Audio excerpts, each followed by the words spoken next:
ডান মানুষের টাকাকে বেশি করে দেয়।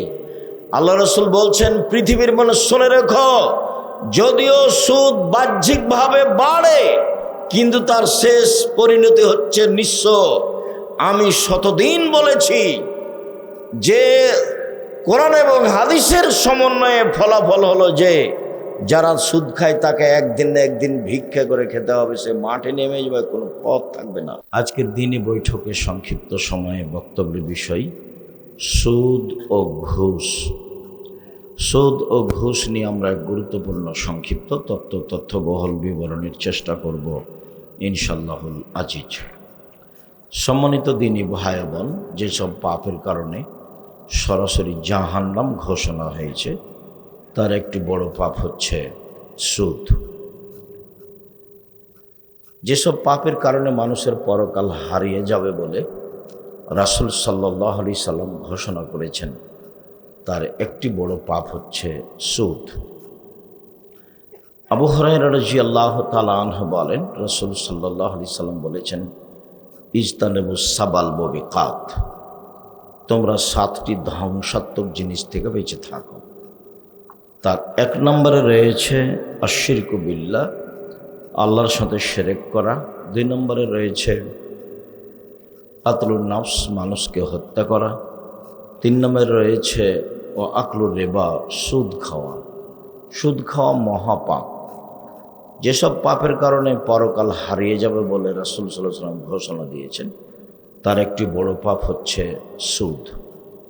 সম্মানিত দিনী ভাই বোন, আমাদের জেনে রাখা ভালো যে সুদের পাপের জন্য আল্লাহর নবী যে ভাষা উল্লেখ করেছেন, এই ভাষা পৃথিবীর আর কোনো বড় পাপের জন্য উল্লেখ করেননি।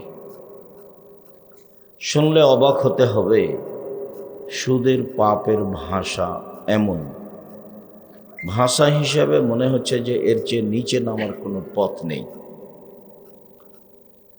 রাসূল সাল্লাল্লাহু আলাইহি ওয়াসাল্লাম বলেন, মা এগুলো দিরহাম রিবা ইয়ালাম আসাদ্দু মিন সিত্তাতি ওয়া সালাসিনা জিনিয়া, কেউ যদি জেনে শুনে 1 টাকা সুদ খায় তাহলে 36 বার জেনা করে যত পাপ হবে, 1 টাকা সুদ খেলে তার চেয়ে বেশি পাপ হবে।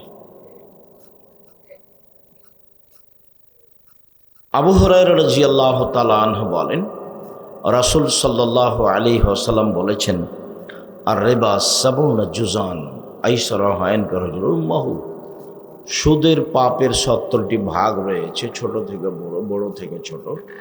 তার সবচেয়ে ছোট ভাগ হলো মার সাথে জেনা করলে যেমন পাপ হয়। শিরক মহাপাপ। বাংলাদেশের ছেলে মেয়ে বাড়ি থেকে বের হয়ে স্কুলে গেলেই বলে, ও কালিমা তোমার আকাশ, ও কালিমা তোমার বাতাস। আকাশ বাতাস তো আর কালিমার নয়। বাংলাদেশের ছেলে মেয়ের জন্মসূত্রেই শিরক, মানে মরার পরে জান্নাতের পথ তেমন আশা করা যায় না। ভারত, বাংলাদেশ, পাকিস্তানে, বিশেষভাবে বাংলাদেশে শিরকের বন্যা। আমরা তো বলি যে বন্যা, পানির বন্যা, আসলে শিরকের বন্যা এদেশের মাটিতে চলছে।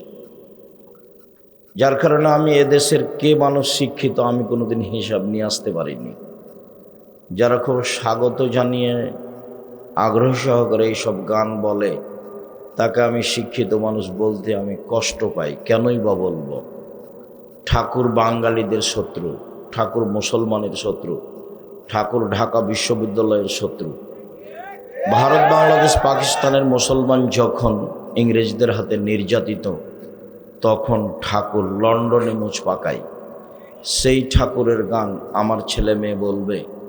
ঠাকুর প্রত্যেক বাক্যে বলছে সব সময়, এই আকাশ কালিমার, এই আকাশ বাতাস কালিমার, অথচ আকাশ বাতাস কালিমার নয়।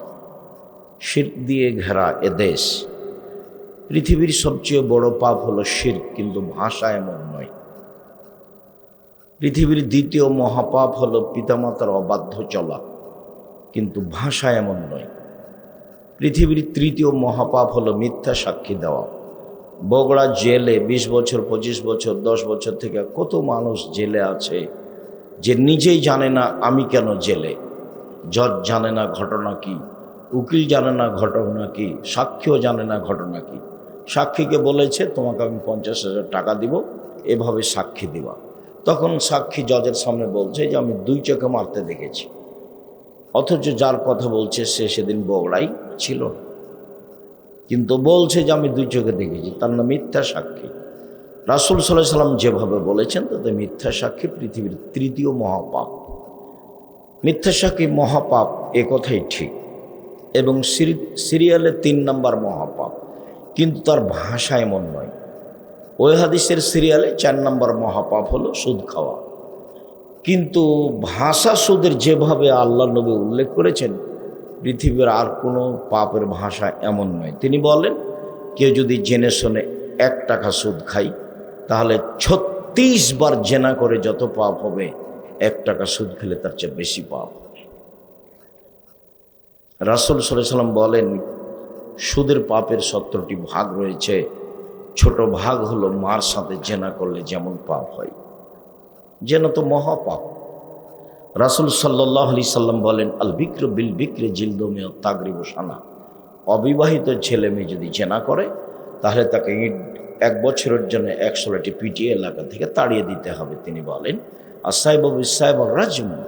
বিবাহিত পুরুষ নারী যদি জেনা করে তাহলে তাকে ইট ঢেল পাথর দিয়ে মেরে মেরে মেরে ফেলতে হবে, তার বেঁচে থাকার কোনো সুযোগ নেই। উল্লেখ্য যে 3 শ্রেণীর মানুষকে হত্যা করতে হয় অপরাধের কারণে। 2 শ্রেণীর মানুষের বাঁচার পথ আছে। 3 শ্রেণীর মানুষকে অপরাধের কারণে সরকারিভাবে হত্যা করতে হয়। 2 শ্রেণীর মানুষের বাঁচার পথ আছে, 1 শ্রেণীর মানুষের বাঁচার পথ নেই। 2 শ্রেণীর মানুষের বাঁচার পথ, 1 শ্রেণীর মানুষ হচ্ছে কেউ যদি বলে আমি কোরআন মাজিদ মানি না, তাহলে সে মোরতাদ, তাকে সরকারিভাবে হত্যা করতে হবে।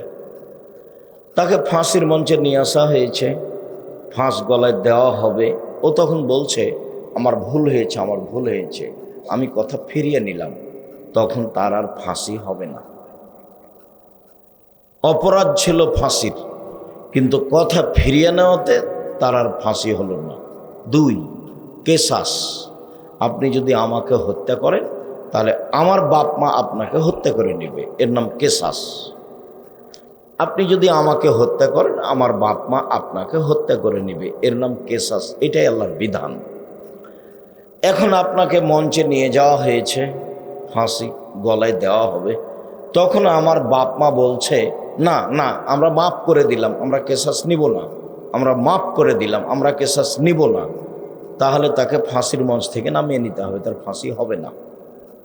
2 বিবাহ করার পরে যদি কেউ জেনায় লিপ্ত হয়, এই ছেলাই কথা বলো কেন, আর যে কথা বলছে কি বোকা মানুষ নাকি, তোমরা তাকে ওইদিকে নিয়ে যাও। যারা আপনারা দেখতে পাচ্ছেন, যারা দেখতে পাচ্ছেন না, দয়া করে মুখ বন্ধ করে রাখবেন কিছুক্ষণ। রাত গভীর হয়েছে, এই কথা ঠিক, প্রতিষ্ঠান তো আপনাদের। এখানে কি কেউ এত থেকে রংপুর থেকে লোক আসছে, কেউ কে এসেছে চট্টগ্রাম থেকে, এলাকারই লোক, প্রতিষ্ঠান আপনাদের। ধৈর্যের পরিচয় দিতে হবে। ধৈর্য কি? ধৈর্য কি ঘোড়ার ডিম নাকি? আর আপনাকে আমি কষ্ট দিব এই জন্য আসিনি, আর আমি যখন কথা বলবো তখন আপনি কিছু প্রয়োজনীয় কাজ করবেন, এটা তো আমি ঘৃণা করি। আমি আপনার জন্য এসেছি। আর কেউ কথা বলবেন না, আমি কারো কথা শুনতে চাই না। মোবাইলে কথা বলবেন না, এখন কোনো প্রয়োজনীয় কথা বলবেন না। আপনার কথার তো আমার কাছে 5 পয়সা দাম নাই, তা আপনার আমি কথা বলার সুযোগ দেবো কেন? আমি তো আপনার কথা শুনতে আসিনি। আর আপনি গল্প করবেন, আমি শুনবো, এই জন্য আমি আসিনি। দয়া করে সব কাজ বন্ধ করে কিছুক্ষণ অপেক্ষা করুন। বলছিলাম, সম্মানিত দিনী ভাই বোন, বিবাহ করার পরে যদি কেউ জেনা করে তাহলে তাকে হত্যা করতে হবে, তাকে বাঁচানোর কোনো পথ পৃথিবীতে নেই। 1 মিনিট। গামেদিয়া সম্প্রদায়ের একজন মহিলা আসলো, এসে আল্লাহ রসুলকে বলছেন তাহিরিন ইয়া রাসূলুল্লাহ, আল্লাহ রসুল আমাকে পবিত্র করেন। অপরাধী মহিলা আল্লাহ রসুলকে এসে বলছেন যে আমাকে পবিত্র করেন। তো আল্লাহ রসুল বলছেন যে ইরজি, বাড়ি ফিরে যাও, আস্তাগফিরুল্লাহ, আল্লাহর নিকটে ক্ষমা চাও, ও তুবি ইলাইহি, তুমি তওবা করো, পাপ ক্ষমা হয়ে যাবে। তখন মহিলা উত্তরে বলছে তুরাদ্দুনি কামা রাদ্দাতা মাইজ ইবনে মালিক। ও মাইজ ইবনে মালিকের বিচার না করে ফিরিয়ে দিয়েছিলেন, সেইভাবে আপনি আমাকে ফিরিয়ে দিতে চাচ্ছেন? অনাহবলা মিনা জেনা, আমার পেটে অবৈধ সন্তান রয়েছে, আমার বিচার করে দেন, আমি এমনি ফিরে যাব না। তার অবস্থা দেখে আল্লাহ রসুল বললেন, আচ্ছা ঠিক আছে, ইরজে ইহাতা তালে দি, বাড়ি চলে যাও, যেদিন তোমার বাচ্চা প্রসব হবে সেদিন আসছে, আমি বিচার করে দেব। মহিলা চলে গেল। মুসলিম গ্রন্থে এসেছে যেদিন বাচ্চা প্রসব হয়েছে সেদিনই মহিলা বাচ্চাকে ন্যাকড়ায় জড়িয়ে নিয়ে এসে রাসূলের দরবারে বলছে, আল্লাহ রসুল এই যে সন্তান প্রসব হয়েছে, বিচার করে দেন। অবস্থা দেখে অবাক হয়ে আল্লাহ রসুল বললেন, ইরজেই, বাড়ি ফিরে যাও, আস্তাগফিরিল্লাহ, ইরজেই, বাড়ি ফিরে যাও, ফরদিয়ে, বাচ্চাকে দুধ খাও, আত্মতাফতেমি হে, যেদিন বাচ্চা দুধ ছেড়ে দেবে সেদিন আসো, বিচার করে দেবো, ইসলামী নীতি। মহিলা বাচ্চা নিয়ে চলে গেল, বাচ্চাকে 2 বছর দুধ পান করালো। 2 বছর পরে বাচ্চা নিয়ে বিচারালয়ে উপস্থিত, তখন বাচ্চার হাতে এক টুকরা রুটি রয়েছে। রুটি প্রমাণ করে যে বাচ্চা খাদ্য খেতে পারে। আল্লাহ রসুল বললেন, শোনো, তোমাদের একজন এই বাচ্চাটাকে লালন পালন করো। একজনের হাতে দিয়ে বললেন। তিনি বললেন, সঙ্গী সাথী শোনো, একে মাঠে নিয়ে যাও, গর্ত খুঁড়ে বুক পর্যন্ত মাটিতে পুঁতে দাও, সোমবার জিমুহা, তারপরে ইট ঢেল পাথর দিয়ে তাকে মেরে মেরে মেরে ফেলাও।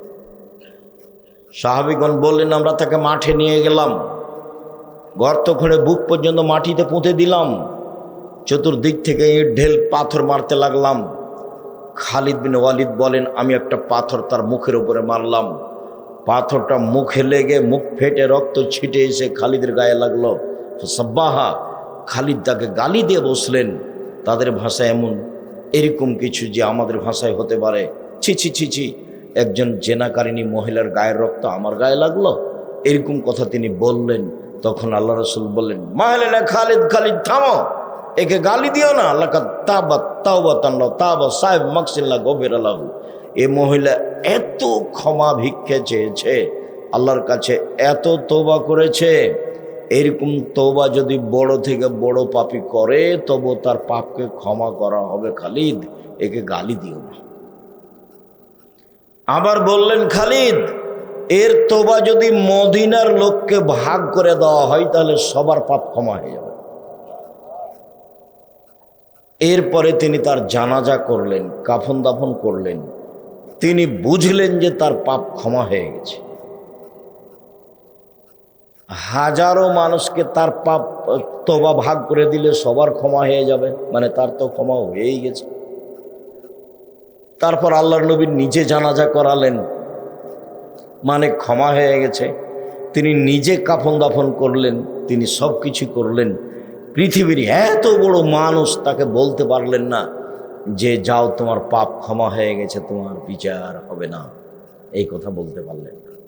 মুহাম্মদ সাল্লাল্লাহু আলাইহি ওয়াসাল্লাম শরীয়তের কাছে নিজেই জিম্মি, উপর থেকে যেটা ফয়সালা আছে সেটাই করতে হবে।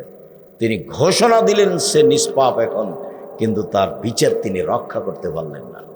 তার মানে বিবাহ করার পরে জেনায় লিপ্ত হলে তার বেঁচে থাকার কোনো পথ নেই। ক্ষমা চাইলে ক্ষমা হবে, আশা করতে হবে এটা ইনশাআল্লাহ আল্লাহ ফেরাউনকে ক্ষমা করতে পারেন, সেটা তার ব্যাপার। বলছিলাম যে জেনার পাপের গতিবিধি এত কঠিন, এরপরেও ভাষা এরকম নয়, সুদের ভাষা যেমন, এটা হলো মূল কথা। জেনার পাপের ভাষা এরকম নয়। মানুষকে হত্যা করা মহাপাপ, কিন্তু ভাষা এমন নয়। শিরক করা মহাপাপ, কিন্তু ভাষা এরকম নয়। বাপ মায়ের অবাধ্য চলা পৃথিবীর দ্বিতীয় মহাপাপ, কিন্তু ভাষা এমন নয়। রাসূল সাল্লাল্লাহু আলাইহি ওয়াসাল্লাম বলছেন, কে যদি জেনে শুনে 1 টাকা সুদ খায়, 36 বার জেনা করে যত পাপ হবে, 1 টাকা সুদ খেলে তার চেয়ে বেশি পাপ হবে। অবাক কথা। রাসূল সাল্লাল্লাহু আলাইহি ওয়াসাল্লাম বলেন, সুদের পাপের 70টি ভাগ রয়েছে। ছোট ভাগ হলো মার সাথে জেনা করলে যেমন পাপ হয়। কি দিয়ে বুঝায় আপনাকে আমি সুদ কি জিনিস? তোমার মা তো কিস্তি তুলে নানান কিছু করছে, তুমি জানো তোমার চোখের সামনে যে একটা লোক বাড়ি, যারা সুদ কিস্তিতে তুলে টাকা উঠাচ্ছে তাদের বাড়ি হারিয়ে যাবে। কেন? এটাও একটা অবাক যে অন্য কোনো পাপের কারণে ফলাফল এরকম হবে, সুদের যে ফলাফল আল্লাহ রসুল ওভাবে বলেননি। আল্লাহ রসুল বলছেন, আল্লাহ বলছেন, পৃথিবীর মানুষ শুনে রেখো, ইয়ামহাকুল্লাহুর রিবা ওয়া ইউরবিস সাদাকাত, সুদ মানুষের টাকাকে কমিয়ে দেয়, দান মানুষের টাকাকে বেশি করে দেয়। এই পাপের ক্ষমতাই ভিন্ন। পৃথিবীর মানুষ শুনে রেখো, সুদ মানুষের টাকাকে কমিয়ে দেয় আল্লাহ বলছেন, দান মানুষের টাকাকে বেশি করে দেয়। আব্দুল্লাহ ইবনে মাসউদ বলেন, রাসূল সাল্লাল্লাহু আলাইহি সাল্লাম বলেছেন, ইন্নার রিবা ওয়া ইন কাসরা, সুদ যদিও বাহ্যিকভাবে বেশি হয়, ফাইনা আকিবাতাহু তাসরিল কাল্লিন, কিন্তু তার শেষ ফলাফল হচ্ছে নিঃস্ব। সুদ খাবে যে নিঃস্ব হবে সে, এ কথা আল্লাহর নবী বলেন।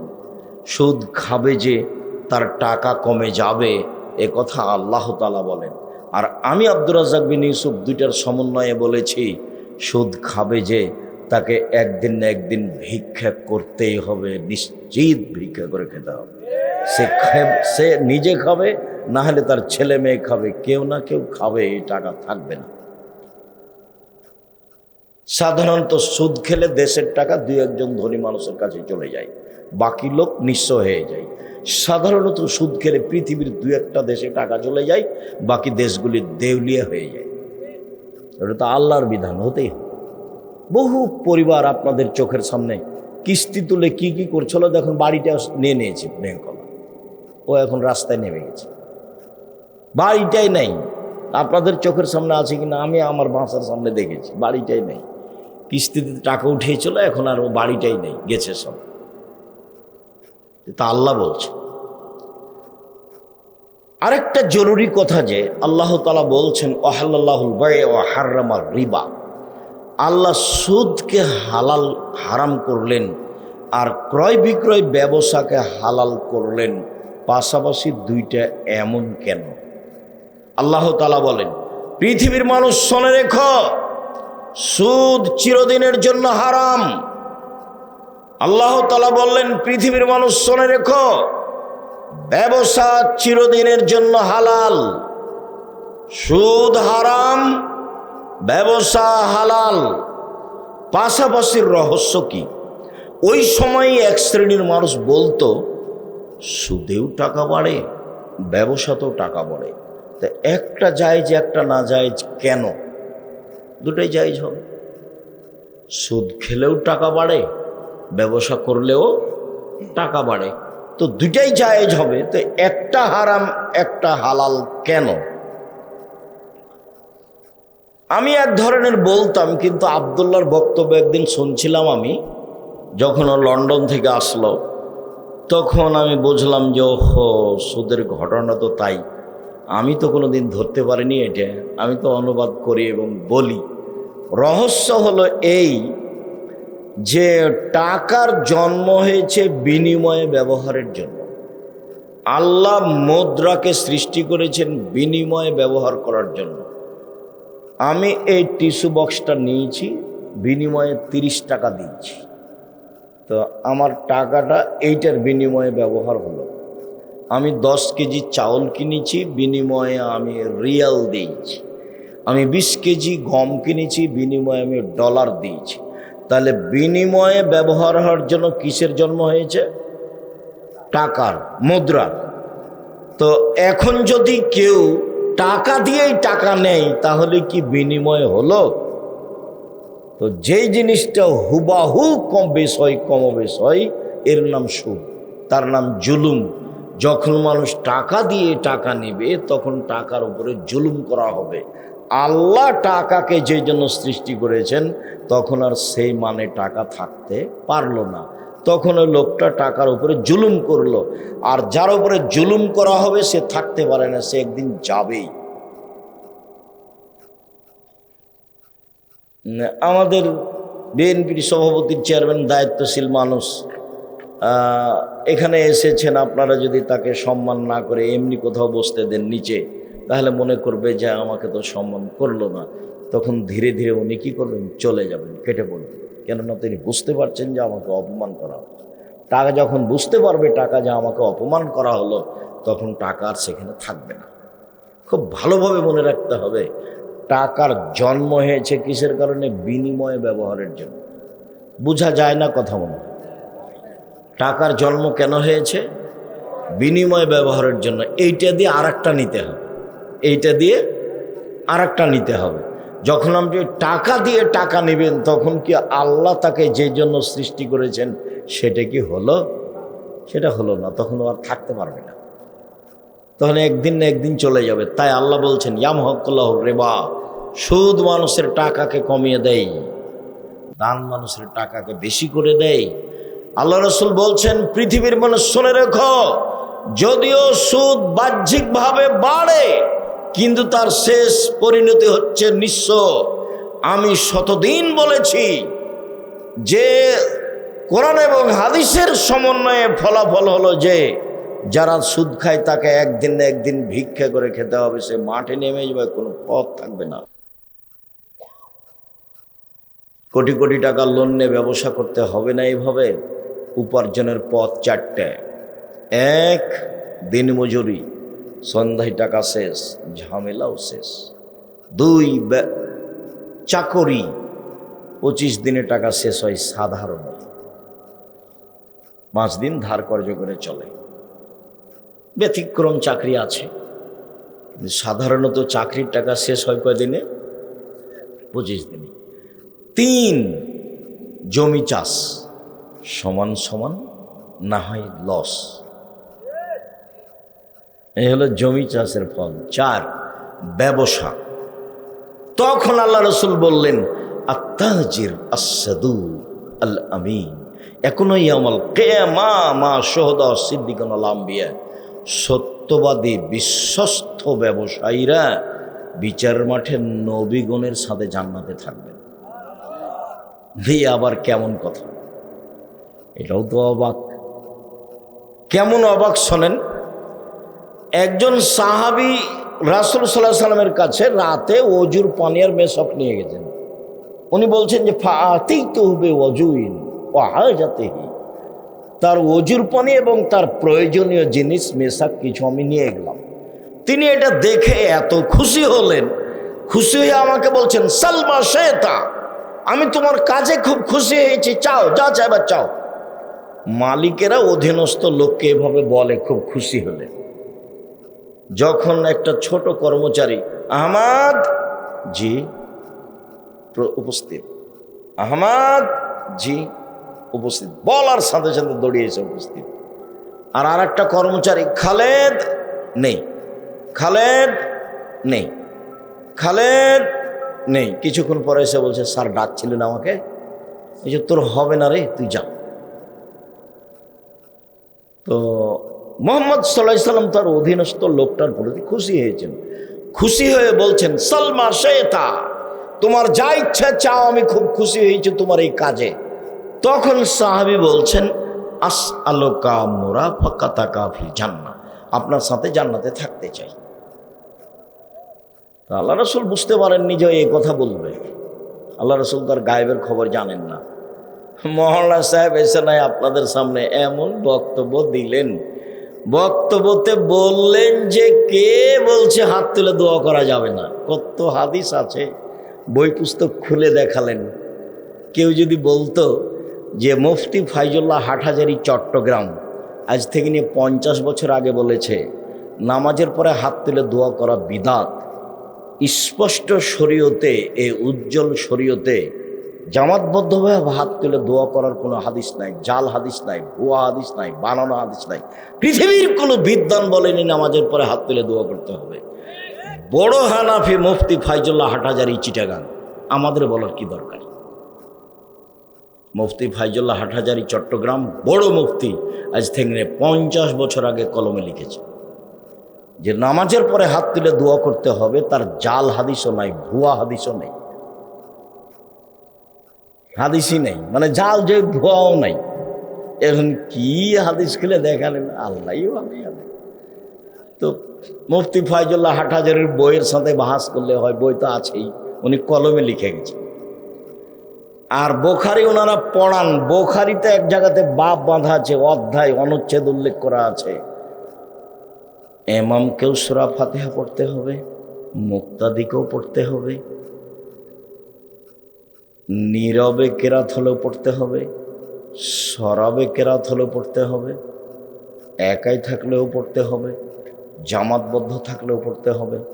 বুখারী, ইমাম বুখারী এইভাবে উল্লেখ করেছেন, সূরা ফাতিহা একাই থাকলেও পড়তে হবে, জামাতে থাকলেও পড়তে হবে, ইমাম হলেও পড়তে হবে, মুক্তাদি হলেও পড়তে হবে, সরাবে হলেও পড়তে হবে, নীরবে হলেও পড়তে হবে। তো বাহাস খোলা মাঠে না করে ইমাম বুখারীর সাথে করলেই তো হয়। খোলা মাঠে না করে ইমাম বুখারীর সাথে করলে হয় না? ইমাম বুখারীর সাথে বাহাস করবেন, ইমাম বুখারীর বিরুদ্ধে বই লিখে ভরে দিবেন, আর একবারে খোলা মাঠে আপনার দিবে কি, এটাকে বলছেন তো ফেসবুকে দেখে আমি ইমাম বুখারীর বিরুদ্ধে লিখে দিলাম, আমি ইমাম বুখারীর বিরুদ্ধে লিখে দিলাম, দিন রাত পোস্ট দিবে ইমাম বুখারীর বিরুদ্ধে, ইমাম বুখারীর বিরুদ্ধে, ইমাম বুখারীর বিরুদ্ধে, দিন রাত পোস্ট দিবে, যেভাবে চলছে দুনিয়া। আর বলবে মুফতি ফাইজুল্লাহ হাটহাজারীর চিটাগাংয়ের বিরুদ্ধে বললাম, মুফতি ফাইজুল্লাহ হাটহাজারী চিটাগাংয়ের বিরুদ্ধে বললাম, তাহলে তো হয়। আল্লাহর নবী গায়েবের খবর জানতেন না, এটাই চূড়ান্ত। আল্লাহর নবী গায়েবের খবর জানতেন না, এটাই চূড়ান্ত। সাহাবী কি বলবে রাসূলের জানা ছিল না? আল্লাহ রাসূল আমভাবে বলে দিয়েছেন তোমার যা ইচ্ছা তাই চাও। তখন সাহাবী বলেছেন আপনার সাথে জান্নাতে থাকতে চাই। তখন আল্লাহ রাসূল বলছেন আওয়া গায়রা জালেক, না না না না না না, এটা নয়, এটা নয়, এটা নয়, অন্য কিছু চাও। কেন? যেভাবে বলেছেন সেভাবে উত্তর দিন, ঠিক আছে জান্নাতে নিয়ে থাকবো। তার মানে ও তো কি বলবে রাসূলের জানা ছিল না, এমন দাবি জানিয়েছে যেটা আল্লাহ রাসূল জানতেন না। দেখলেন যে হো এ দাবি তো আমি পূরণ করতে পারবো না, তখন আল্লাহ রাসূল বলছেন আওয়া গায়রা দালেক, না এটা নয়, এটা নয়, অন্য কিছু চাও। তখন সাহাবী বলছেন হো জাকা, ওটাই চাই, ওটাই চাই। তখন আল্লাহ রাসূল বলছেন যে ইন্নী আলা নাফসিক বিকাসরাতিস সুজুদ, তুমি একটু বেশি বেশি তাহাজ্জুদ পড়ে আমাকে সাহায্য করো। মুহাম্মদ সাল্লাল্লাহু আলাইহি ওয়াসাল্লাম বলছেন আমাকে সাহায্য করো বেশি তাহাজ্জুদ পড়ে, আমি তোমাকে জান্নাতে নিয়ে পাশে থাকার চেষ্টা করব। আর এখন আল্লাহ রাসূল বলছেন সত্যবাদী বিশ্বস্ত ব্যবসায়ীরা নবীর সাথে জান্নাতে থাকবেন। বহু বচন বলেছেন নবীগণের সাথে, সিদ্দিক সোহদাদের সাথে। ব্যবসা কি জিনিস? অবাক কথা, ব্যবসা কি জিনিস? যদিও আল্লাহ রাসূল বলেছেন কেউ যদি দুইটা মেয়ের লালন পালন করে, দুইটা মেয়ে, দুইটা বেটি, তাহলে আমি মুহাম্মদ সাল্লাল্লাহু আলাইহি ওয়াসাল্লাম আর সেই লোক জান্নাতে এভাবে থাকবো, পিতা আর আমি। তখন আঙ্গুল দুটো জমা করে দেখালেন এইভাবে, তার মানে একসাথে লেগে থাকবো সেই পিতা যেই পিতা দুইটা মেয়ের লালন পালন করে। তো আমরা তো আর বুঝতে পারিনি লালন পালন কি জিনিস। তখন আল্লাহ রাসূল বললেন পৃথিবীর মানুষ শোনো, পিতার লালন পালন মানে হলো এক, আল্লামাহুন্না, মেয়েকে বিদ্যা শিখিয়ে দিল। দুই, আদাবাহুন্না, মেয়েকে শিষ্টাচার শিখিয়ে দিল। তিন, আহসানা ইলাইহিন্না, মেয়ের সাথে ভালো আচরণ করলো। চার, জাওয়াজাহুন্না, মেয়ের বিবাহ শাদী দিয়ে দিল। সেই পিতা আর নবী একসাথে এভাবে থাকবেন। তবে একে বিদ্যা শিখিয়ে দিল, ভালো কথা। শিষ্টাচার শিখিয়ে দিল, বাপে তো জানে না শিষ্টাচার কাকে বলে। তোমরাই বলো, বহু মহিলা এখানে এসেছে, কালকে সকালে উঠে ভ্যানিটি ব্যাগ নিয়ে আর চিকন বোরকা পরে বাজারে চলে যাবে, এইটাই কি শিষ্টাচার? তুমি মহিলা মানুষ, তুমি বলো, আপনি বলেন, আপনি তো এখানে এসেছেন বোরকা পরে, ফ্যাশন বোরকা পরে আছেন কেন? শরম হয় না আপনার? হায়া হয় না? লজ্জা হয় না কেন আপনার? ভ্যানিটি ব্যাগ নিয়ে সকালে উঠে বাজার যান কেন? বাজার কেন যাবেন? আপনার দেওর মরে গেছে, দেবর মরে গেছে, ভাসুর মরে গেছে, স্বামী মরে গেছে, শ্বশুর নেই, বাপ নেই, বোনের ছেলে নেই, আপনি বাজারে যান কেন? কেন যাবেন? কই আমরা তো বাজার ভাবি না, তারপরে তো আমরা বেঁচে আছি। আপনি কেন যাবেন বাজারে? শরম হয় না কেন? শিষ্টাচার কাকে বলে? এই ছেলে, শিষ্টাচার কাকে বলে? তোমার বাপ তোমাকে কি শিষ্টাচার শিখিয়েছে? শিষ্টাচার কাকে বলে? তোমার বোনের নখ বড় আছে, এইটাই কি শিষ্টাচার? তোমার নখ তোমার বোন নখে নেইল পালিশ দিয়েছে। ইহুদি খ্রিস্টানদের পতিতালয়ের মেয়েদের বৈশিষ্ট্য হচ্ছে নখে নেইল পালিশ দেওয়া। ইহুদি খ্রিস্টানদের পতিতালয়ের মেয়েদের বৈশিষ্ট্য হচ্ছে নখে নেইল পালিশ দেওয়া। ইহুদি খ্রিস্টানদের পতিতালয়ের মেয়েদের বৈশিষ্ট্য হচ্ছে নখে নেইল পালিশ দেওয়া। তোমার বোন নখে নেইল পালিশ দিয়ে রাখে, এটাই কি শিষ্টাচার? শিষ্টাচার কাকে বলে? শিষ্টাচার কি জিনিস? কপালে টিপ দেওয়া হিন্দুদের প্রথা। হিন্দু মেয়েকে বিবাহ করার 10টি পদ্ধতি রয়েছে, তার একটি পদ্ধতির নাম রাক্ষসী বিবাহ। মেয়ের পিতা বিবাহ দিবে না, ছেলে জোর করে যদি কপালে টিপ দিতে পারে তাহলে বিবাহ হয়ে গেছে। রাক্ষসী বিবাহ হিন্দুদের। সেই টিপ তোমার বোনের কপালে, কিভাবে এটা শিষ্টাচার হলো বলো? রাসূল সাল্লাল্লাহু আলাইহি সাল্লাম বলেছেন, যারা গায়ে উল্কি করে নেয়, কি বলে ট্যাটো নাকি, যেটা উল্কি করে নেয়, যে তার উপরে অভিশাপ। যে পরচুলা ব্যবহার করে, তোমার বোন পরচুলা ব্যবহার করে খোপা বড় করে, তার উপরে অভিশাপ। যে ভরু তুলে চিকন করে, তার উপরে অভিশাপ। যে দাঁত ছিলে চিকন করে, তার উপরে অভিশাপ। যে উঁচু স্যান্ডেল পরিয়ে নিজেকে লম্বা দেখায়, তার উপরে অভিশাপ। যে প্রেসিয়ার পরে যাকে কম বয়সে দেখানো চাই, সেটা হলো অভিশাপ। যে সামনের চুল ছোট করে, তারপরে অভিশাপ। যে এইভাবে ঢং করে চলে রাস্তাঘাটে, তার উপরে অভিশাপ। পুরুষের পোশাক পরে যারা, তার উপরে অভিশাপ। 3 শ্রেণীর মানুষ জান্নাতে যাবে না। তার 1 শ্রেণীর মানুষ, যেসব মহিলারা পুরুষের শার্ট প্যান্ট জুতা স্যান্ডেল পরে, তারা জান্নাতে যাবে না। মানে যাবে না, মানে যাবেই না। বলেন আপনি নিজেই বলেন, আপনার 2টা মেয়ের লালন পালনের কারণে আপনি জান্নাতে থাকবেন নবীর সাথে, এ কথাই ঠিক। কিন্তু তিনি বললেন, 1 বিদ্যে শিখিয়ে দিল, 2 শিষ্টাচার শিখিয়ে দিল, 3 তার সাথে ভালো আচরণ করলো, 4 বিবাহ শাদী দিয়ে দিল। তাহলে এই পিতা নবীর সাথে জান্নাতে এভাবে থাকবেন। তো বলেন, আপনি বুঝেন, আপনার মেয়ের অবস্থা আপনি ভালো জানেন। হাতের নখে মেহেদি দিবে, পায়ের নখে মেহেদি দিবে, একই। তার মানে আপনি জাহান্নামে চলে গেছেন। মরেন, ঢুকেননি কেন? মরেননি এই জন্য। নবীর সাথে থাকা বাদ দিয়ে কি হয়েছে? উল্টা পথে চলেছে। জিম্মেদারি তো আপনার, মেয়ে আপনার। আর লালন পালন ঠিক করবো আমি, শিষ্টাচার আমি শিখাবো? মেয়ে আপনার, শিষ্টাচার আমি কি দিয়ে শিখাবো? ওই যে ফ্যাশন বোরকা পরে এসেছে, একটু পরে যাবে, হ্যাঁ করে এসেছে, আবার হ্যাঁ করে চলে যাবে।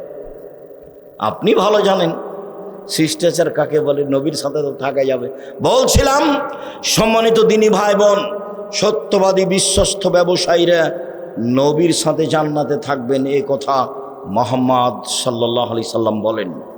ব্যবসার খাতে আরেকটি বাক্য রাসূল সাল্লাল্লাহু আলাইহি সাল্লাম বলছেন, ইয়া মাশারাত তুজ্জার, হে ব্যবসায়ীরা শোনো, ইন্নাল বাইয়া ইয়াহজারুল কিযবুল হালাব। ব্যবসাতে অনেক সময় মিথ্যা কথা চলে আসে, ব্যবসায় অনেক সময় কসম চলে আসে। ফাসুবহু বিসাদকা, দান করে এটা মিটিয়ে দাও। তিনি নিজেই ব্যবসায়ী ছিলেন, পার্টনারে ব্যবসা করতেন। ব্যবসা কি জিনিস তিনি ভালো বুঝতেন। যখন মদিনায় তিনি চলে গেলেন, অনেক দিন পরে যখন মক্কা বিজয় হয়ে গেল, এক বন্ধু ছোটকালের ব্যবসায়ী মদিনায় গেছেন, তখন বলছেন, স্বাগত, ধন্যবাদ আমার দিনী মুসলিম ভাই, আমার পার্টনার, ব্যবসায়ী পার্টনার, আপনাকে আমি স্বাগতম জানাই। এ কথা মুহাম্মদ সাল্লাল্লাহু আলাইহি সাল্লাম বলছেন। কারণ ব্যবসা করতেন তিনি, ব্যবসা ভালো বুঝতেন, যার কারণে তিনি বলছেন ব্যবসায় মিথ্যা কথা আছে, ব্যবসায় কসম আছে, অতএব তোমরা দান করে সেরে মিটিয়ে দাও। মূল কথা বলেন তো আব্দুর রাজ্জাক সাহেব, আসলে ঘটনা কি? সত্যবাদী ব্যবসায়ী নবীর সাথে জান্নাতে থাকবেন কেন? এর মূল কথা যেটা, সেটা হলো এই, দিনমজুরি করলে অসহায় মানুষের সহযোগিতা করা যায় না। দিনই তো চলে না, তো সহযোগিতা করবে কি? 2, চাকরি করলে 25 দিনেই টাকা শেষ হয়েছে, ওই তো ধার কর্জ করে 5 দিন চলেছে, কি সহযোগিতা করবে? আর জমি চাষ তো সমান সমান না হলে লস, ও কি দিয়ে সহযোগিতা করবে? মানুষ যদি মানুষের সহযোগিতা করতে চায়, তাহলে ব্যবসাতে আসতে হবে।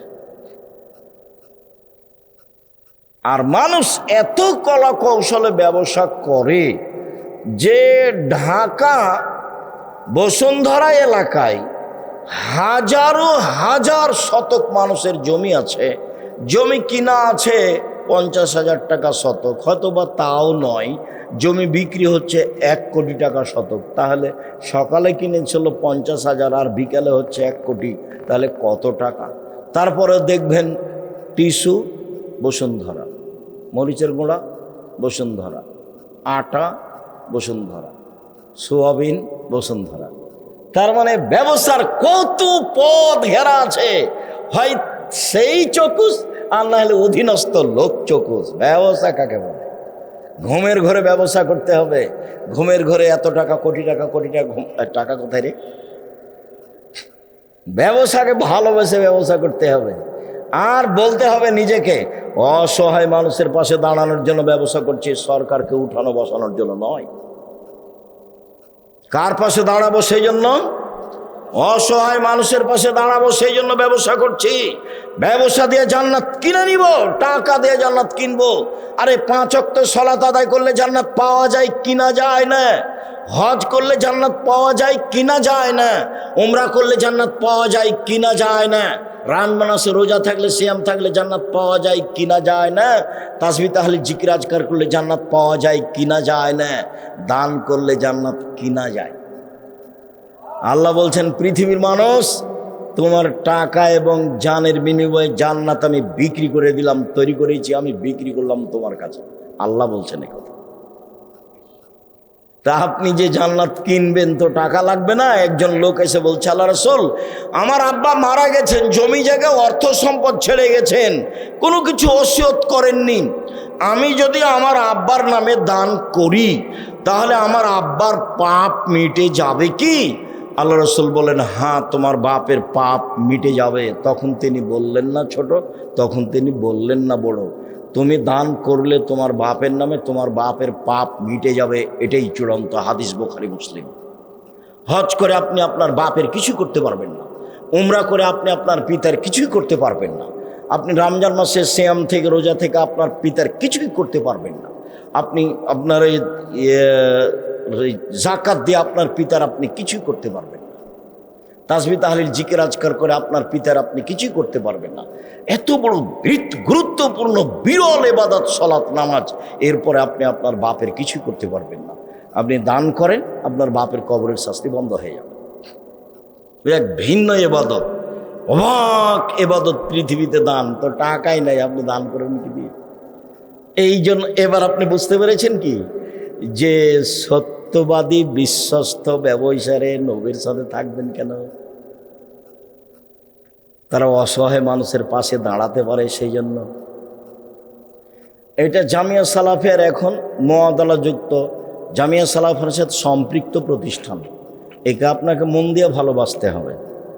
জামিয়া সালাফিয়ায় প্রায় 5,000-এর বেশি ছেলে মেয়ে আছে, 300 জন শিক্ষক শিক্ষিকা আছে, 40 লক্ষ টাকা মাসে বেতন লাগে।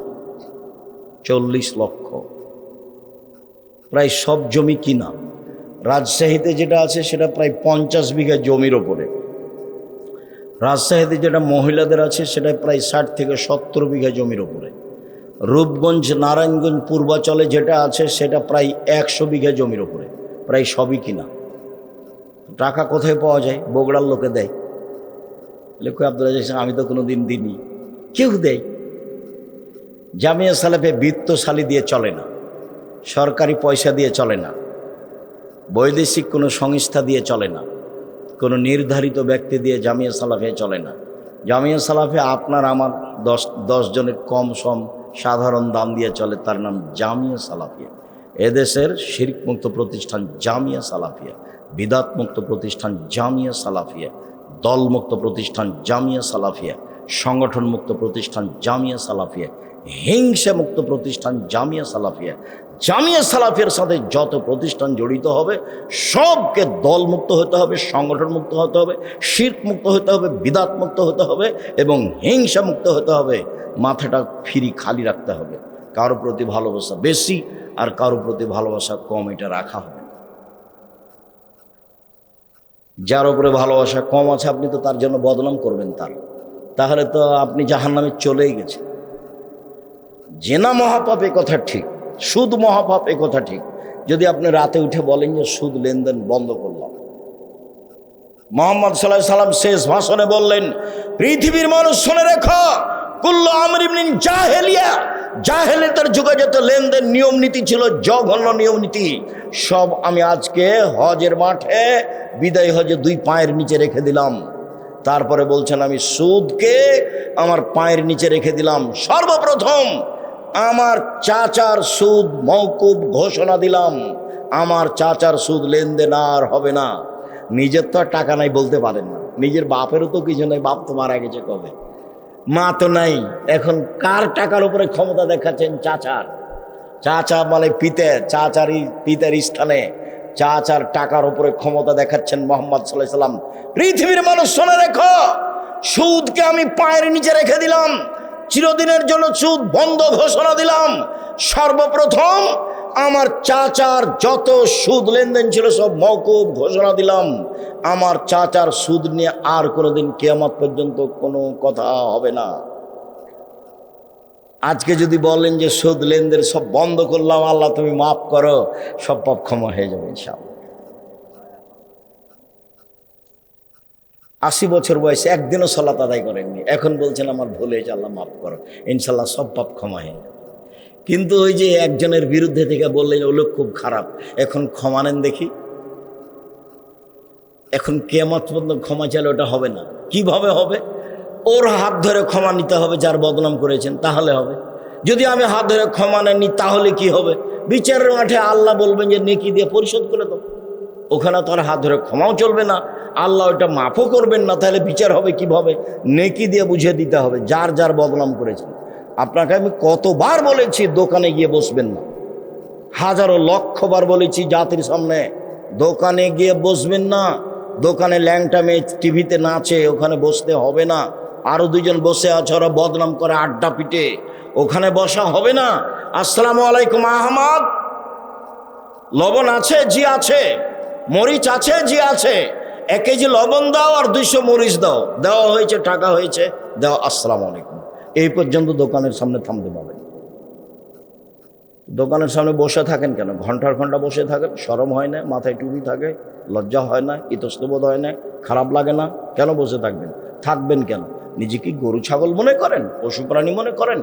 বুঝেও বুঝে না ওরা, অন্তর আছে বুঝে না, দেখেও দেখে না ওরা, চক্ষু আছে দেখে না, শোনেও শোনে না ওরা, কান আছে শোনে না। উলায়েকা কালানাম, তারা পশু প্রাণীর মতো, তারা গরু ছাগলের মতো, তারা কুকুর শিল্পের মতো, বালু মজাল বরং তার চেয়ে খারাপ। এটা তো বগুড়া, একটা স্বভাব খারাপ আছে, সেটা কি আব্দুর রাজ্জাক সাহেব? ওটা কি রাজশাহীতে, চাঁপাইনবাবগঞ্জে নেই? হয়তো বা আছে, কম, আমার ধরা পড়েনি। এখানে খারাপটা কি? বোনকে জমি দেয় না, সেটা খারাপ। বোন জমি চাইলে নাকি অপরাধ? তো বলে যা যা বের হয়ে বাড়ি থেকে যা। ওটা কি ও জমি পাই সে সূত্রে ভাইয়ের বাড়ি এসেছে, না ওর বাপের এটা সন্তান, ও নিজ ভাই সেই জন্য এসেছে? আত্মীয়তার সূত্রে ও ভাইয়ের বাড়ি এসেছে, ভাগ পাই সেই জন্য আসেনি। সন্ধ্যা হতে হতে ভাইকে বোনকে জমি দিতে হবে। 1 ঘন্টা আপনার কাছে জমি রাখা যাবে, এর কোনো বৈধতার পথ দুনিয়াতে নেই। পশু প্রাণীর মতো জীবিকা নির্বাহ করে কোনো লাভ নেই। বলছিলাম, সম্মানিত দিনী ভাই বোন, রাসূল সাল্লাল্লাহু আলাইহি সাল্লাম বলেন, লানা আকেলা রিবা মুকালাহু কাতিবুহু শাহিদাইহি, সুদ খায় যে তারপরে অভিশাপ, সুদ দেয় যে তারপরে অভিশাপ, সুদের অঙ্ক কষে যে তারপরে অভিশাপ, সুদের সাক্ষী দেয় যে তারপরে অভিশাপ। সবাই সমান সমান। রাসূল সাল্লাল্লাহু আলাইহি সাল্লাম বলেন, সুদ খায় যে তারপরে অভিশাপ, সুদ দেয় যে তারপরে অভিশাপ, শরীরে উল্কি করে যে তার উপরে অভিশাপ, দাঁত ছিলে চিকন করে যে তার উপরে অভিশাপ, পরচুলা ব্যবহার করে যে তার উপরে অভিশাপ, ছবি অঙ্কন করে যে তার উপরে অভিশাপ। শুনুন সম্মানিত দিনী ভাই বোন, রাসূল সাল্লাল্লাহু আলাইহি সাল্লাম চিরদিনের জন্য সুদকে হারাম করেছেন। একজন সাহাবী খায়বার এলাকা থেকে খুব দামি খেজুর নিয়েছেন, তার নাম তামার বার্নি। আল্লাহ রাসূলের সামনে নিয়ে আসতে আল্লাহ রাসূল বলছেন, খায়বারের সব খেজুরি কি এমন? তখন বলছেন বেলাল, আল্লাহর নবী, আমাদের কাছে ছিল তামারুন রাদিও, দুর্বল কীট খেজুর, মানে যেগুলো ফেলে দিতে হবে এরকম খেজুর ছিল। আমরা 2 কেজি দিয়ে 1 কেজি নিয়েছি, 2 সা দিয়ে 1 সা নিয়েছি। তখন আল্লাহ রসুল বলছেন, ওহ এটাই তো সুদ, এটাই তো সুদ, এটাই তো প্রকৃত সুদ, যেটা হুবাহু বেশি হয়। ধানে ধান সমান সমান চলে, জবে জব সমান সমান চলে, গমে গম সমান সমান চলে, লবণে লবণ সমান সমান চলে, কিন্তু যখন কমবেশ হয় তখনই হয় সুদ। এই জন্য টাকা যদি কমবেশ হয় তখনই হয় সুদ। সম্মানিত দিনী ভাই বোন, রাসূল সাল্লাল্লাহু আলাইহি সাল্লাম এক লম্বা হাদিসের আলোচনায় এক পর্যায়ে বললেন, একটা লোক রক্তের নদীর মাঝামাঝিতে পড়ে আছে, একটা লোক পাশে দাঁড়িয়ে আছে, তার হাতে একটা পাথর রয়েছে। ভিতরের লোকটা যতবার নদী থেকে উঠার চেষ্টা করছে, নদীতে পানি নেই, শুধু রক্ত, রক্তের নদীতে লোকটা পড়ে আছে। যতবার উঠার চেষ্টা করে, পাশ থেকে তার মুখের উপরে পাথর মেরে তাকে নদীর মাঝামাঝিতে করে দেওয়া হয়। এক পর্যায়ে আল্লাহ রসুল যখন বললেন দুইজনকে, বলো তো তোমরা এসব কি ঘটনা? তখন আল্লাহ রসুল বললেন, ওই যে লোকটা রক্তের নদীতে পড়েছিল সে লোকটা হচ্ছে সুদখোর। যতদিন পর্যন্ত বিচার না হবে ততদিন পর্যন্ত তাকে রক্তের নদীতে ফেলে রাখা হয়েছে, তাকে পাশ থেকে পাথর মেরে তার মুখ কানকে ভেঙে চৌচির করা হবে। আরও অবাক যে কোনো পাপীকে বিচারের শেষ দিন পর্যন্ত রক্তের নদীতে ফেলে রাখা হবে না। সে জেনা হোক, সেটা চুরি হোক, সেটা ডাকাতি হোক, সেটা নামাজ ছেড়ে দেওয়া হোক, সেটা মানুষকে হত্যা করা হোক, সেটা যেটাই হোক না কেন, সুদখোর ছাড়া বিচারের দিন পর্যন্ত মরার পর থেকে রক্তের নদীতে কাউকে ফেলে রাখা হবে না, সুদখোর ব্যতীত। কথা কি বোঝা যায়? যেদিন মরেছে সেদিন থেকে রক্তের নদীতে ফেলে দেওয়া হবে। যতবার উঠার চেষ্টা করবে ততবার পাশ থেকে পাথর মেরে তার মুখকে ভেঙে চৌচির করে দেওয়া হবে। তার নাম সুদ। খবরদার লোন নিয়ে ব্যবসা করতে যাবেন না। লোন নিয়ে ব্যবসা করেছেন আপনার তো জানা যাই হবে না, জানা যাই বাতিল। মওলানা সাহেব করে দিচ্ছে, এখন মওলানা সাহেব করে দিচ্ছে তার কি করা যাবে? লোন, ব্যাংকে চাকরি করে, 50 লক্ষ টাকা লোন নিয়েছে, 5 তলা একটা বাড়ি করেছে, লিফটে উঠে আর নামে, বউ খুশি, ছেলে মেয়েও খুশি। এখন ওর বাপ মারা গেছে, তো মক্তবের মসজিদের ইমাম যে ইমামতি করে দিয়েছে, বাস সমস্যা শেষ। এখন আল্লাহ রসুল বলছেন, এই শোনো, এই লাশের ঋণ আছে নাকি? জি। কেউ পরিশোধ করবে? কেউ দাঁড়ালো না। তখন বললেন যে থাকো, আমি গেলাম, যার ঋণ আছে তার জানাজা নেই, জানা যায় নেই, তার নাম ঋণ। আল্লাহ রসুল সালাম ফিরার পূর্বে বলতেন, আল্লাহুম্মা আউযু বিকা মিনাল মা'সি ওয়াল মাগরাম, আল্লাহ তোমার কাছে বাঁচতে চাই ঋণ কর্জ হতে, তোমার কাছে বাঁচতে চাই বড় পাপ হতে, তোমার কাছে বাঁচতে চাই ঋণ কর্জ হতে, তোমার কাছে বাঁচতে চাই বড় পাপ হতে, তোমার কাছে বাঁচতে চাই ঋণ কর্জ হতে, তোমার কাছে বাঁচতে চাই বড় পাপ হতে। হারামের যত পথ রয়েছে উপার্জন হিসাবে, আর সুদ তার সবচেয়ে বড়। রাসূল সাল্লাল্লাহু আলাইহি ওয়াসাল্লাম বলছেন, লা ইয়াদখুলুল জান্নাতা জাসাদুন গুযিয়া বিল হারাম, ওই শরীর জান্নাতে যাবে না যেই শরীর হারাম উপায়ে বাড়ে। এই ছেলে, বছর সময় তো হয়ে গেছে, আমি তো নিজেই ছেড়ে দিচ্ছি, এসেছি তো 12টার সময়। রাসূল সাল্লাল্লাহু আলাইহি ওয়াসাল্লাম বলেন, লা ইয়াদখুলুল জান্নাতা লাহামুন নাবাতা মিনাস সুহতে, হারাম উপায়ে যেই শরীর বাড়ে সেই শরীর জান্নাতে যাবে না। কুল্লু লাহমিন নাবাতা মিনাস সুহতে কানাতিন নার আওলা বিহি, যেই শরীর হারাম উপায়ে বড়েছে তার জন্য জাহান্নামে যথেষ্ট। ছেলে মেয়ে বাপ বেটা সব জাহান্নামে যাবে হারামের কারণে। আল্লাহ রসুল বলছেন, যে হার উপার্জন করে তার তার কাপড় হারাম, তার খাওয়া হারাম, তার পোশাক হারাম, তার জীবিকা নির্বাহ হারাম, তার দোয়া কি করে কবুল হতে পারে? দিন রাত দোয়া করলেও কবুল হবে, সব বন্ধ হয়ে গেছে। অল্প পয়সা উপার্জন করেন বৈধ। আমি বলিনি চকলেটের ব্যবসা করতে হবে, মানে আমি বলেছি চকলেট বিক্রি করে খাও, তার মানে কি এটাই করে খাও? মানে চকলেট দিয়ে বলেছি সবচেয়ে কম পয়সার ব্যবসা করো। বুঝাতে পারলাম না কথা? চকলেটের ব্যবসা করতে বলেছি মানে কি? সবচেয়ে কম পয়সার ব্যবসা করেন, তাহলে তো লোন নেওয়া লাগবে না। ধনী হতে 30 বছর সময় লাগবে, 35 বছর সময় লাগবে। একদিনই কলিকাতায় হিরোইন কিনলেন, ঢাকায় বিক্রি করলেন, কোটি টাকার মালিক হলেন, তার নাম ব্যবসা? ব্যবসা এটা নয়। কলা থেকে শুরু করতে হবে, চকলেট থেকে শুরু করতে হবে, জুতা স্যান্ডেল রাস্তায় বিক্রি করে মাঠে আসতে হবে। তারপরে বিত্তশালী হওয়ার জন্য এটা সময় লাগবে। সম্মানিত দিনী ভাই বোন,